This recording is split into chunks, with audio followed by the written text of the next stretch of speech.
안녕하십니까. 부천서북교회 안식일 환영 예배에 함께 하시는 모든 여러분들을 환영합니다. 찬미가 515장 참 아늑한 내 안식처 함께 찬양하겠습니다.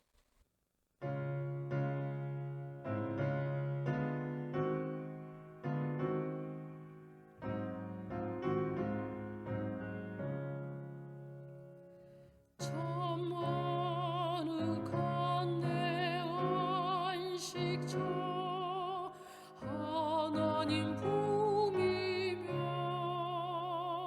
죄악이 없는 그곳은 하나님 앞일세.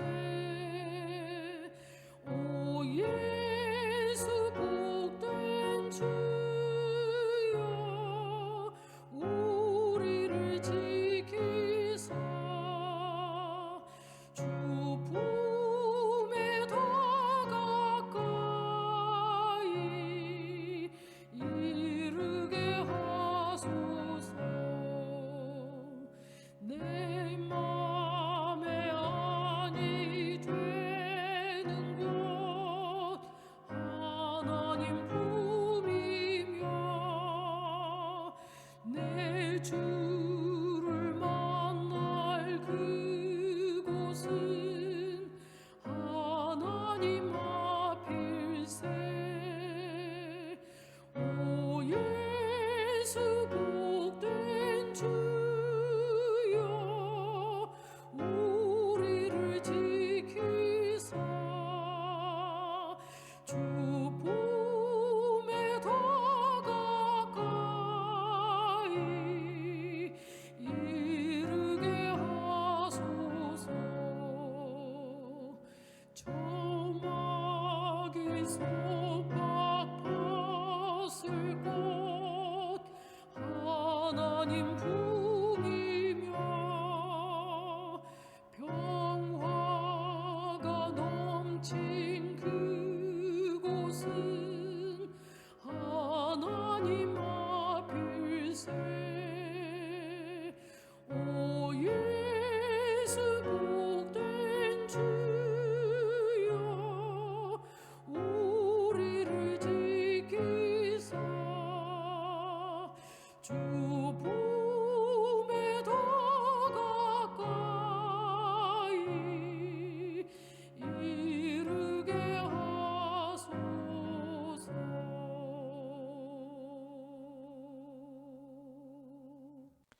안녕하십니까. 행복한 안식일입니다. 하나님께서 코로나19의 위험 가운데에서도 성도님들과 가족들을 안전히 지켜주시고 주의 선하신 뜻대로 늘 인도하여 주시기를 바랍니다. 또한 이 안식일 우리 모두가 그리스도 안에서 참된 심을 경험하는 안식일 되길 바랍니다. 오늘은 사과 심의 대가입니다. 우리들은 살아가면서 모든 부분에서 대가를 치르면서 살아가고 있지요. 음식을 먹기 위해서 대가를 지불하고요. 놀기 위해서 대가를 지불합니다. 차를 끌려고 해도요. 대가가 필요합니다. 기름값은 기본이고요. 보험도 들어야 안전하게 운전할 수 있지요.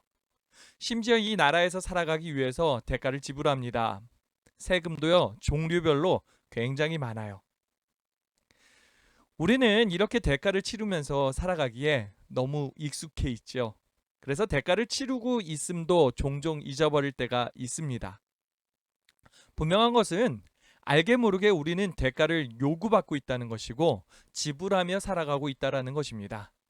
또한 대가를 치르기 위해서 돈이 필요하지요. 그래서 열심히 일을 합니다. 이 역시 우리의 힘과 노력이 투자가 되는 것이죠. 노동이라는 대가를 치르고 있는 것입니다. 그런데요, 열심히 일하는 것도 좋지만 쉬는 것도 중요합니다. 쉼을 잘 쉬지 않으면요, 너무 열심히 몰입해서 일하다 보면요, 건강을 잃을 수 있습니다. 건강이라는 그 무서운 대가를 치르게 될 수 있다는 것이죠. 그래서 잘 쉬는 것도 중요한 것입니다. 그런데 오늘 교과는요, 이 쉬는 것에 마저도 뭐가 있다? 대가가 있다라고 이야기를 하고 있는 거죠. 옆에 그림을 보면요, 한 남자가 한 손에 하트를 들고 누군가에게 주고 있는 듯한 모습을 보여주고 있습니다. 쉼을 위해서 자신의 가장 좋아하는 것, 하트니까요. 그 좋아하는 것을 주고 있는 것이지요. 이 하트는 무엇일까요? 그리고 이 하트는 누구에게 주고 있는 것일까요? 자, 이것을 좀 생각해 보려고 합니다. 오늘 기억절 보겠습니다. 시편 51편 10절인데요. 하나님이여 내 속에 정한 마음을 창조하시고 내 안에 정직한 영을 새롭게 하소서. 자, 다 외우셨죠? 너무 똑똑하시니까.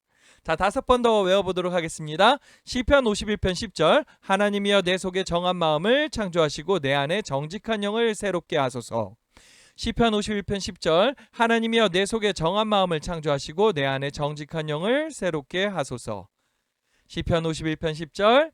하나님이여 내 속에 정한 마음을 창조하시고 내 안에 정직한 영을 새롭게 하소서. 시편 51편 10절. 하나님이여 내 속에 정한 마음을 창조하시고 내 안에 정직한 영을 새롭게 하소서.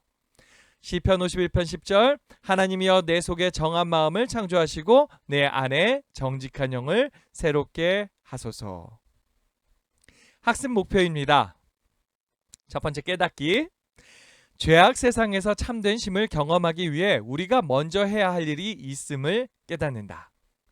먼저 할 일이 있다고 하죠. 느끼기. 내가 지은 죄를 진심으로 회개하면 용서해 주겠다고 약속하신 하나님의 은혜에 감사한다. 마지막 행악입니다. 내가 경험한 용서의 은혜를 참된 쉼을 필요로 하는 사람들과 나누며 살아간다. 자, 이렇게 3가지의 학습 목표를 보았습니다. 포인트가 무엇인가요? 회개, 용서의 은혜라고 생각이 됩니다. 자, 이제 본격적으로 교과를 살펴보도록 하겠습니다. 이번 교과의 첫 시작은 굉장히 인상 깊었습니다. 많은 사람들이 분주한 일상에서 벗어나 조금의 평안과 고요함이라도 찾을 수 있기를 간절히 원하는 듯 보인다. 가능하기만 하다면 그들은 그 값을 지급하고서라도 그렇게 하기를 원한다. 요즘 사람들이요, 평안과 고요함을 찾기 위해서 값을 지급해서라도 그런 곳을 찾는다고 합니다. 정말? 근데 그 다음에 나오는 게 더 충격이었어요. 많은 대도시에는 인터넷 접속이 불가능한 방을 돈을 받고 1시간씩 대여해 주는 곳이 있다. 이런 곳이 있다고요? 서울에요? 이곳의 운영 규칙은 매우 엄격하다. 절대 소란을 피우면 안 되고 그곳에 다른 손님이 찾아와도 안 된다. 이런 곳이 있다는 것을 이번에 처음 알게 됐습니다. 그래가지고 이곳이 어디일까라고 생각을 하면서 찾아봤는데요. 정확하게 찾지는 않은 것 같은데 템플스테이라는 것을 발견하게 됐습니다. 제가 찾은 이 홈페이지 금선사라는 곳이에요. 템플스테이라는 말은 말 그대로 절에서 머물기입니다. 그런데 여기 보세요. 쉼, 금선사, 템플스테이 이렇게 나오죠. 금선사에서 그 템플스테이 하는 게 쉼이라고 이야기를 하고 있는 거예요. 굉장히 강조하면서 쉼 써놨잖아요. 홈페이지에 지금 현재 홈페이지의 모습도 들어가 보니까요. 이렇게 적혀 있더라고요. 도심 속 현명한 쉼, 금선사, 템플스테이. 여기가 도심 속에 또 있대요. 그리고 현명한 쉼이라고 이야기를 하죠. 여기에서 쉬는 것이 현명한 것이다. 도심 속이라는데 여기 위치를 살펴보니까요. 종로였습니다. 서울에서도 가장 번화한 곳 중에 하나죠. 그러한 종로에 이러한 절간이 있다라고 합니다. 그러한 곳을 사람들이 일부러 찾아가서 그곳에서 쉬고 온다라는 거죠. 이런 모습을 보면서 생각을 했습니다. 그럼 재림교회에도 쉴 수 있는 그러한 공간이 있지 않을까? 이러한 비슷한 곳이 있지 않을까? 찾은 곳이 바로 이곳이에요. 재림연수원. 원주에 가면요 재림연수원이 있죠. 여러분들 그곳에 가면 편히 쉬실 수 있습니다. 기도하면서요.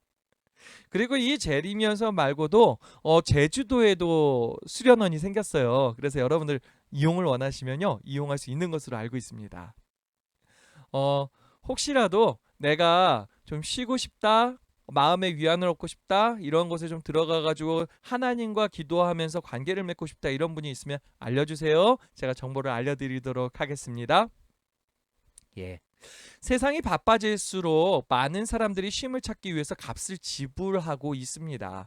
그만큼 쉼을 얻기가 쉽지 않다는 것이지요. 교과는 우리 스스로가 결코 참된 쉼을 가져올 수 없다라고 이야기를 하고 있습니다. 이제 우리가 한 인물을 살펴보려고 하는데요. 하나님의 마음에 합한 자라는 평가를 받았던 다윗이라는 인물입니다. 그가 참된 쉼을 얻고 싶었어요. 그 참된 쉼을 얻고 싶었을 때 하나님께 어떤 대가를 지불했는가 살펴보려고 합니다. 이를 통해서 우리는 참된 쉼을 얻기 위해서 무엇까지 하나님께 드려야 할까라는 그러한 질문을 가지고 또 그러한 해답을 찾아보려고 합니다. 자, 일요일입니다. 되돌릴 수 없는 잘못인데요. 자, 질문을 한번 보겠습니다. 다윗은 자신이 있어야 할 자리에 있지 않음으로 유혹에 빠지게 되었다. 사무엘하 11장 1절부터 5절의 이야기를 읽어보라. 어떤 일이 벌어졌으며 다윗은 어떤 엄청난 죄를 저질렀는가. 1절 2절의 말씀을 한번 볼게요. 그 해가 돌아와 왕들이 출전할 때가 되매 다윗이 요압과 그에게 있는 그의 부하들과 온 이스라엘 군대를 보내니 그들이 암몬 자손을 멸하고 라빠를 에워쌌고 다윗은 예루살렘에 그대로 있더라. 저녁 때에 다윗이 그의 침상에서 일어나 왕궁 옥상에서 거닐다가 그곳에서 보니 한 여인이 목욕을 하는데 심히 아름다워 보이는지라. 자, 이 이야기를 보니까 이스라엘은 전쟁 중이었습니다. 그 전쟁에 왕들이 출전할 때가 되었다라고 이야기를 하죠. 예. 그런데 이 다윗이 지금 어디에 있죠? 예, 다윗은 전쟁에 나가긴 했었습니다. 전쟁이 다 끝나기 전에 장군에게 지휘를 맡기고 먼저 예루살렘으로 돌아온 상황이었던 것이죠. 그 전쟁에서 손쉽게 승리할 것이라고 생각을 했기 때문에 돌아올 수 있었던 것입니다. 그리고서 혼자서 여유로운 시간을 보내고 있었던 것이죠. 그런데 다윗의 일생일 때 최대의 위기가 바로 이때 찾아왔다는 것입니다. 이후에 등장하는 말씀에 나와 있듯이 옥상에서 목욕을 하던 밧세바를 보게 되고요. 죄의 그 충동심이 확 올라온 겁니다. 그리고 그 여자가 지금 전쟁터에 싸우러 나간 부하의 아내라는 것을 알고도 불륜을 저질러 버린 것이죠. 왕이었기 때문에 법 위에 있다고 생각할 수 있지만 다윗은 하나님의 법을 어기고 죄를 지은 것입니다. 아무도 모를 줄 알았죠. 그런데 밧세바가 임신을 한 것입니다. 다윗은 이 상황이 되자 불편하기 시작을 해요. 어떻게 이 문제를 해결할 것인가? 두 번째 질문인데요. 사무엘하 11장 6절부터 27절을 읽어보라. 다윗은 자신의 죄를 감추기 위해 어떤 계획을 꾸몄는가? 밧세바의 남편이 우리아가 전쟁에 나가서 없는 와중에 임신을 해버린 것입니다. 들통나면은 큰일 나는 것이죠. 다윗은요, 우리아를 데려와서 최대한 빠른 시일 내에 우리아가 밧세바와 동침하게 하려고 해요. 그렇게 해서 밧세바가 아이를 가진 것이 우리아의 아이인 것처럼 꾸미려고 한 것입니다. 그런데 우리아가 생각 이상으로 충성심이 있는 사람이었어요. 그래서 자신의 동료들이 전장에서 싸우고 있는데 내가 어떻게 아내와 시간을 보내겠냐며 집으로 가지 않지요. 지금 다윗의 모습과 너무나 비교되지 않습니까? 자신의 계획에 차질이 생겼음을 깨달은 다윗은요, 그 다음 이제 플랜 B로 이제 가는 거죠. 우리아를 전쟁터에 보내가지고 이제 죽게 만들도록 조종을 한 것입니다. 그렇게 만들므로 인해서 밧세바가 미망인이 되게 만들어 버렸죠. 다윗은 단순한 간음죄를 넘어서 버렸어요. 살인죄까지 가버렸습니다. 그런데 우리가 아는 다윗 왕이요, 이렇게 되기 이전에 어릴 때부터 굉장히 정직했고 믿음이 있었던 사람이었잖아요. 사울이 자신을 죽이려 할 때 수많은 군대를 보낸 중에도 그러한 어려움과 유혹에 놓여 있을 때에도요. 그는 하나님의 약속을 굳게 붙들고서 아주 의롭게 살려고 노력했던 사람이었다라는 것이죠. 그러한 그가 어쩌다가 이렇게 되었을까요? 고린도전서 10장 12절을 보면 이렇게 나옵니다. 그런즉 선줄로 생각하는 자는 넘어질까 조심하라. 아무리 신실한 사람이라도요. 그 사탄이 우는 사람처럼 넘어뜨리려고 달려들면 이겨내기가 힘듭니다. 다윗도 부조와 선지자의 말씀을 보면 그가 아니라고 방심하고 있던 그때 사탄이 다윗의 마음을 점령할 기회를 얻었다고 말합니다.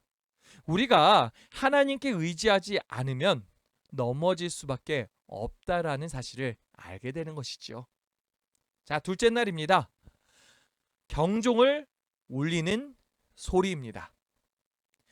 이렇게 인생의 어두컴컴한 시기를 보내고 있던 다윗에게 선지자 나단이 찾아오게 됩니다. 그리고 한 이야기를 들려주게 되지요. 자, 질문을 한번 보겠습니다. 나단 선지자가 왜 직접적으로 다윗의 이름을 언급하며 지적하지 않고 이야기를 통해 교훈하기로 했다고 생각하는가? 사무엘하 12장 1절부터 14절을 읽어보라. 나단이 무슨 이야기를 들려줬길래요? 나단은요, 부자와 가난한 사람의 이야기를 해줍니다. 양과 소가 아주 많았던 부자와 작은 암양 새끼 한 마리만 있었던 가난한 사람의 이야기였죠. 어느 날 부자를 찾아온 손님이 있었는데 부자는 손님을 대접하기 위해서 자신의 양이나 소를 잡는 게 아깝다고 생각합니다. 그래서 가난한 사람이 가지고 있었던 그 유일한 새끼 양을 빼앗아서 요리를 만들어서 대접했다라는 이야기죠. 이 이야기의 부자 어떻게 느껴지시나요? 말도 안 되는 이야기지요? 이 이야기를 들은 다윗도요, 화가 무진장 많이 났습니다. 왜냐? 그가 어렸을 적 했던 일이 무엇입니까? 목동이었죠. 양치는 일을 했습니다. 그 양치는 사람으로서 이 마음이 어떠한 마음인지 너무나 잘 알았던 것이에요. 양이 얼마나 소중한지도 알았던 것이에요. 그래서 다윗은 엄히 말합니다. 그 사람은 마땅히 죽을지라. 그런데 이 이야기 속의 부자는 누구 이야기죠? 바로 다윗의 이야기입니다. 다윗이 밧세바와 우리아에게 했던 그 죄였어요. 왕으로서 가진 강한 힘으로 약한 자의 희생을 정당화한 그 죄를 간접적으로 지적하고 있었다라는 것이죠. 나단이요, 다윗에게 남의 이야기인 것처럼 한 이유가 무엇이었나? 어쩌면 객관적으로 자신의 죄가 얼마나 큰 죄였는지 깨닫게 해주려고 한 것이 아닐까 생각이 듭니다. 그리고 이러한 방식으로 다윗이 완전히 자신의 죄를 깨닫고 깨어지게 하는 그러한 경험을 할 필요가 있었기 때문에 이 나단이 지혜롭게 이야기한 것입니다. 이야기가 맞춰지고 나단은 당신이 그 사람이라고 아주 강력하게 표현을 해주죠. 아마 그 말을 들은 다윗의 심정은 철렁 내려앉았을 것입니다. 다윗은 이렇게 고백해요. 다윗이 나단에게 이르되 내가 여호와께 죄를 범하였노라 하매 나단이 다윗에게 말하되 여호와께서도 당신의 죄를 사하셨나니 당신이 죽지 아니하려니와. 여기서 우리가 주목하게 되는 부분은요, 첫 번째, 죄를 깨닫고서 변명 하나 하지 않고서 회개한 다윗의 모습을 보게 됩니다. 두 번째는요, 다윗의 회개가 있자마자 용서하신다는 하나님의 말씀이 있었다라는 거죠. 마지막으로 세 번째는 다음에 이어지는 질문에 포함이 되고 있습니다. 다음 질문 한번 읽어볼까요? 다윗은 왜 내가 밧세바에게 죄를 범하였노라 라고 말하거나 나는 살인자입니다 라고 고백하는 대신 내가 여호와께 죄를 범죄하였노라 라고 말했는가? 우리가 죄를 지으면 그 죄는 우리 자신뿐만 아니라 다른 사람들에게도 영향을 끼치게 됩니다. 우리 가족이나 주변 사람들에게 고통과 아픔을 주게 되지요.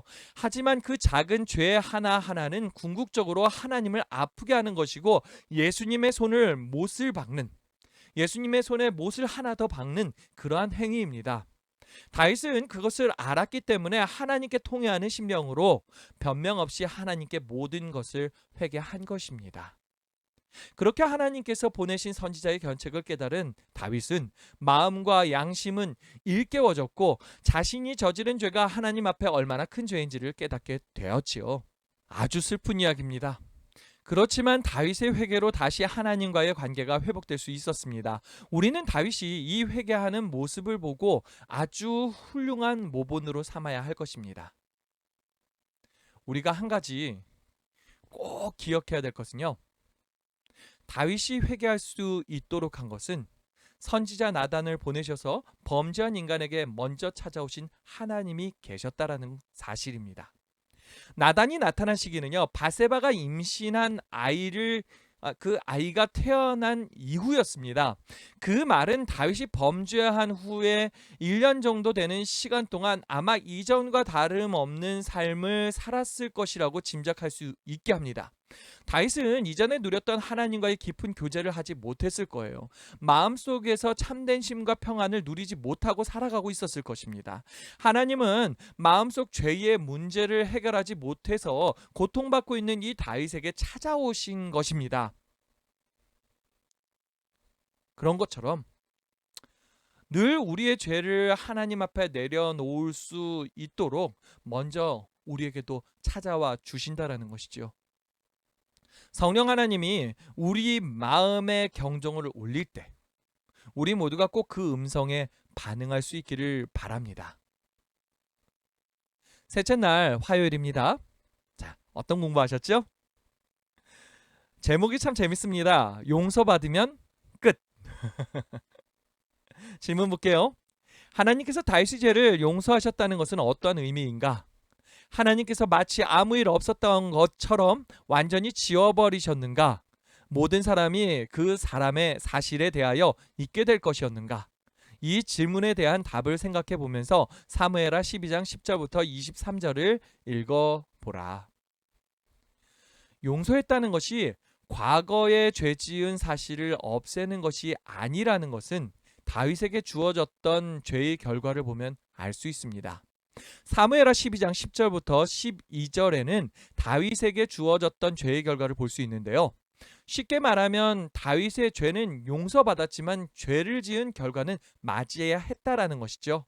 그래서 당시 태어났던 바세바의 아이는 얼마 안 돼 죽음을 맞이하게 됩니다. 이후 다윗이 자녀 문제로 인해서 가정과 국가에 엄청난 혼란과 위기가 찾아오게 되지요. 여러분들 이 사실 너무 잘 알고 있지 않습니까? 다윗은요, 이러한 일을 겪으면서 자신의 회개를 담은 시편 51편을 써내려가게 됩니다. 시편 51편은요, 회개의 정수라고 불릴 만큼 올바른 회개의 모습을 담은 시입니다. 자, 질문 볼게요. 다윗은 자신에게 진정 필요한 것이 무엇이라고 느꼈는가? 그가 간절히 원했던 것은 무엇이었는가? 시편 51편 1절부터 6절을 읽어보라. 예. 자, 1절부터 3절 말씀을 먼저 읽어보겠습니다. 하나님이여 주의 인자를 따라 내게 은혜를 베푸시며 주의 많은 긍휼을 따라 내 죄악을 지워 주소서. 나의 죄악을 말갛게 씻으시며 나의 죄를 깨끗이 제하소서. 물은 나는 내 죄가를 아오니 내 죄가 항상 내 앞에 있나이다.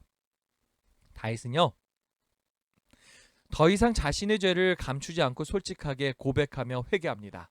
자신이 숨길 수도 해결할 수도 없었던 죄의 문제를 하나님께서 해결해 주시기를 간절히 기도하는 것을 볼 수 있습니다. 다윗은 전심으로 새로운 피조물로서 거듭나기를 소망했어요. 그리고 하나님은 한치의 주저함 없이 다윗을 용서하셨다라는 것이죠. 예수님 안에서 얻게 되는 참된 쉼의 대가에 대해서 생각할 때 우리는 먼저 외부로부터의 도움이 필요함을 인정해야 할 필요가 있습니다. 우리는 죄인이기 때문에 구원자를 필요로 하는 것이지요. 우리의 죄를 인정하고 우리를 씻으시며 깨끗하게 하시며 새롭게 하실 수 있는 유일하신 예수님께 간구해야 합니다. 이렇게 할 때 용기를 가질 수 있습니다. 왜냐하면 간음한 자요, 살인한 자요, 10계명 중에 적어도 5가지 계명 이상을 범했던 다윗과 같은 사람도 하나님의 용서의 약속을 믿고 구했기 때문이지요. 넷째 날 수요일입니다. 새롭게 하심. 다윗은 자신의 죄에 대하여 핑계하거나 대충 얼버무리고 넘어가지 않고 진정으로 고백한 후에 하나님께 탄원했다. 그가 하나님께 간구한 것은 무엇이었는가? 시편 51편 7절부터 12절의 말씀을 읽어보라. 이번에는 한번 다 읽어보려고 합니다. 우슬초로 나를 정결하게 하소서. 내가 정하리이다. 나의 죄를 씻어 주소서. 내가 눈보다 휘리이다. 내게 즐겁고 기쁜 소리를 들려주시사 주께서 꺾으신 뼈들도 즐거워하게 하소서. 주의 얼굴을 내 죄에서 돌이키시고 내 모든 죄악을 지워주소서. 하나님이여 내 속에 정한 마음을 창조하시고 내 안에 정직한 영을 새롭게 하소서. 나를 주 앞에서 쫓아내지 마시며 주의 성령을 내게서 거두지 마소서. 주의 구원의 즐거움을 내게 회복시켜 주시고 자원하는 심령을 주사 나를 붙드소서. 우슬초로 나를 정결케 하소서. 죄를 깨끗게 하소서. 구원의 기쁨과 즐거움이 다시 생기게 하소서. 정한 마음과 정직한 영을 창조하길 바라는 그러한 기도들을 했지요. 다윗은요, 나 스스로는 도저히 해결할 수 없는 불가능한 이 죄로부터의 구원, 중생의 경험이라고도 하죠. 다시 태어나게 하는 그 하나님의 창조 사역이 자신의 마음에 있기를 간절히 기도하고 있습니다. 우리의 회개의 기도도 이러해야 합니다. 죄로 인해서 굳어버린 우리의 마음을 하나님께 내어놓고 성령 하나님만이 하실 수 있는 마음의 재창조, 그것을 경험하기를 간구하는 거예요. 그 기도가 응답될 때 우리는 다시 구원의 기쁨을 마음껏 누릴 수 있게 될 것입니다. 아담과 하와가 죄를 지었을 때 그들은 하나님의 임재로부터 도망하여 숨었다. 죄를 지은 후에도 불구하고 다윗의 요청이 확연히 다른 이유가 무엇이라고 생각하는가? 아담과 하와와 다윗의 그 죄가 어떠한 차이점이 있는가를 묻고 있는데요. 생각해 볼 만한 주제지요? 예. 아담과 하와는 하나님이 그 동산에 오셨을 때 아담아 아담하고 부를 때 아담과 하와는 숨어버렸습니다. 그리고 나오지 않았어요. 근데 다윗은 어떻게 했습니까? 하나님 앞에 나왔지요? 예. 어떤 차이가 있는 것 같습니까? 다윗은 어떻게 이러할 수 있었을까요? 예. 하나님이 아니면 자신의 죄의 문제를 해결할 수 없다는 것을 다윗은 알았다는 것입니다. 하나님의 도움 없이는 난 다시 죄에 쉽게 빠질 수 있고 나의 믿음도 흔들리기 때문에 의지할 수 없다 라는 것을 알았어요. 죄로부터 승리하는 삶의 비결은요, 나 자신이 아니라 전적으로 예수 그리스도 안에 있다는 것을 다윗은 알고 있었다는 것입니다. 다윗의 기도 중 정한 마음을 창조해 달라고 할 때 쓰였던 그 단어가 히브리어 마라라는 단어입니다. 이것은 창세기 1장에서 하나님이 천지를 창조할 때 사용하셨던 단어입니다. 다윗은 그 죄로부터 참된 힘을 얻기 위해서 하나님의 창조의 능력이 있기를 바랬다라는 것이죠. 죄책감에서부터 자유할 수 있게 된 것입니다.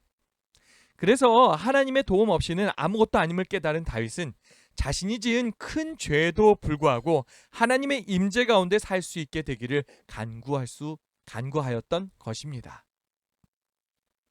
마지막 목요일인데요. 하나님의 빛을 반사하는 자들입니다. 이제 결론인 것 같아요.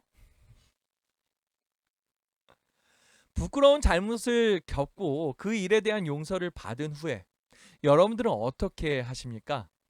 대부분의 사람들은요, 잘못을 숨기려고 합니다. 그런 일이 있었다는 사실 자체를요, 부정해요. 잊으려고 노력해요. 실패에 대한 기억은 너무 고통스럽잖아요. 이거 어떻게 하느냐? 제가 그러고 사니까요. 그런데 다윗이 그 죄에 대한 기억을 다루는 방법은 조금 다릅니다. 독특하고 주목할 만하다라고 생각됩니다. 다윗이 시편 그 51편 13절 15절에서 이렇게 고백을 합니다. 그리하면 내가 범죄자에게 주의 도를 가르치리니 죄인들이 주께 돌아오리이다. 주여 내 입술을 열어주소서. 내 입이 주를 찬송하여 전파하리이다. 다윗이 자신의 죄를 갖다가 어떻게 했다라는 거죠? 그는 숨기지 않았어요. 오히려 드러내고서 고백했습니다. 다윗은 자신의 쓰라린 경험을 어떻게 하길 원하는가? 그렇죠? 다윗은 그 자신의 그 쓰라렸던 그 기억, 그러나 그것을 용서하시고 날 새롭게 하신 하나님에 대한 그 진리를 아직 참된 심을 경험하지 못한 죄인들에게 가르칠 것이라고 이야기를 하는 거예요. 자신이 죄지었던 모든 것들을 말하고 그 죄를 용서하신 하나님의 은혜를 고백하고 하나님 안에서 경험한 쉼과 그 기쁨과 창조의 경험을 나눔으로써 그들도 회개를 통해서 하나님과의 관계가 회복될 수 있도록 하겠다는 것입니다. 다윗이 그랬던 것처럼요. 우리가 하나님의 용서를 경험하게 될 때 우리는 그러한 용서를 필요로 하는 세상의 다른 하나님의 은혜를 나타내는 축복의 통로가 될 수 있다라는 것입니다. 여러분들 여기 보니까 도자기가 있습니다. 그렇죠? 도자기가 아니라 그릇인가요? 예. 일본의 그 킨츠기라는 그 도자기 기술을 교과는 소개하고 있습니다. 킨츠기가 뭐냐? 깨진 도자기를 복원하는 예술의 한 분야인데요. 깨진 그 경계선에 금이나 은 같은 귀한 금속들을 녹여서 깨진 조각을 붙여요. 이거는 지금 뭐를 쓴 걸까요? 반짝반짝 빛나는 게 금 같지 않습니까? 정말 아름다운 도자기로 재탄생시켜버리는 겁니다. 깨진 그릇은 못 붙인다. 한번 깨진 관계는 끝이다. 깨진 그릇은 칼날이 된다. 뭐 이런 말들이 우리가 흔히 듣던 이야기 아닙니까? 마치 뭔가가 깨지면 그것은 결코 회복할 수 없는 그러한 존재가 된 것처럼 우리는 생각을 합니다. 뭐 많은 사람들이 그렇게 생각을 합니다. 그런데 하나님은 우리의 죄를 용서하시고 재창조하십니다. 그 재창조의 모습은 마치 이 깨어져 버린 그릇을 접착제를 발라서 다시 붙이는 것과 같죠. 이 접착제가 무엇일까요? 바로 예수 그리스도의 흘리신 보혈입니다. 우리들은 이 그리스도의 흘린 보혈로 말미암아 다시 연결돼요. 그리고 하나님의 작품, 하나님의 걸작품으로 다시 창조되는 것이죠. 우리 죄의 흔적이 많고 조각이 아주 많이 나서 구제불능 상태처럼 보였지만 하나님은 포기하시지 않고 우리를 다시 그 조각을 맞추시고 완성하셨다라는 것입니다. 우리를 아름답게 만드시는 그 하나님의 은혜는 너무너무나 큽니다. 그렇지 않습니까? 또 다른 질문이 하나 더 나오는데요. 시편 51편과 요한일서 1장 9절 사이에 어떤 관계가 있는가? 요한일서 1장 9절의 말씀은 바로 이거예요. 만일 우리가 우리 죄를 자백하면 그는 미쁘시고 의로우사 우리 죄를 사하시며 우리를 모든 불의에서 깨끗하게 하실 것이요. 다윗이 그러했던 것처럼 우리가 하나님의 용서를 경험하게 될 때 우리는 그러한 용서를 필요로 하는 세상에 하나님의 은혜를 나타내는 축복의 통로가 될 것입니다. 우리가 그것을 먼저 경험하고 그러한 경험을 필요로 하는 사람들에게 나누며 살아갈 수 있으면 참 좋겠습니다. 이제 교과를 요약하고 결론을 맺고 마치려고 하는데요. 다 함께 읽어보겠습니다. 다윗은 자신의 연약함을 이용한 사탄의 공격으로 인해 돌이킬 수 없는 잘못을 저질렀습니다. 하지만 하나님께서는 선지자를 통해 그의 잘못을 깨닫게 하셨고 다윗은 진심으로 회개함으로 하나님과의 관계를 회복하였습니다. 하나님께서는 이러한 다윗의 경험이 죄 가운데 살아가는 우리 모두의 경험이 되기를 기대하십니다. 여러분들 우리가 하나님과의 관계가 온전히 회복되기를 바랍니다. 이미 완성되어 있는 상태면 너무 좋겠지만 아직까지도 깨어져 있는 그런 마음일 수도 있을 것이라 생각이 됩니다. 이 깨어진 마음 주님께서 온전히 붙여주실 수 있습니다. 예수 그리스도의 그 보혈의 피로 말미암아서요. 우리가 그렇게 돼서 온전히 회복된 관계로 하나님과 정말 기뻐하며 즐거워하며 우리의 신앙의 나날을 보내갈 수 있길 바랍니다. 이제 교과 공부를 마치겠습니다. 감사합니다. 함께 기도하겠습니다. 사랑의 아버지 하나님, 하나님께서 우리를 늘 사랑으로 인도하심을 감사드립니다. 하나님, 우리가 주님과의 그 관계에 있어서 깨어졌습니까? 산산조각 났습니까? 주님, 우리의 이 깨어진 조각들을 이어 붙여 주시옵소서. 다시 정말 멋진 작품으로 창조하여 주시옵소서. 우리가 주님 안에서 새로워지기를 소망합니다. 혹 우리 안에 정말 하나님과 멀게 하는 그러한 더러운 죄들이 있다면 주님, 그 죄를 보고 가만두는 것이 아니라 회개할 수 있게 도와주시고 온전히 주님 앞에 나아가 완전히 정결케 되는 그러한 역사가 있게 하여 주시옵소서. 이제 안식일이 시작됩니다. 이 안식일 주님 더욱더 복되고 풍성하게 하여 주시며 주님의 회복케 하는 놀라운 역사가 있게 하여 주시옵소서. 또한 이 코로나19로 인해서 너무나 어렵고 힘든 가운데 있지만 주님, 우리를 잘 인도하여 주시고 보호하여 주시고 주님의 놀라운 손길을 보게 하여 주시옵소서. 주님, 이 시간 또 주님의 도움이 필요한 가정들이 있습니다. 그 가정들을 지켜주시옵소서. 인도하여 주시옵소서.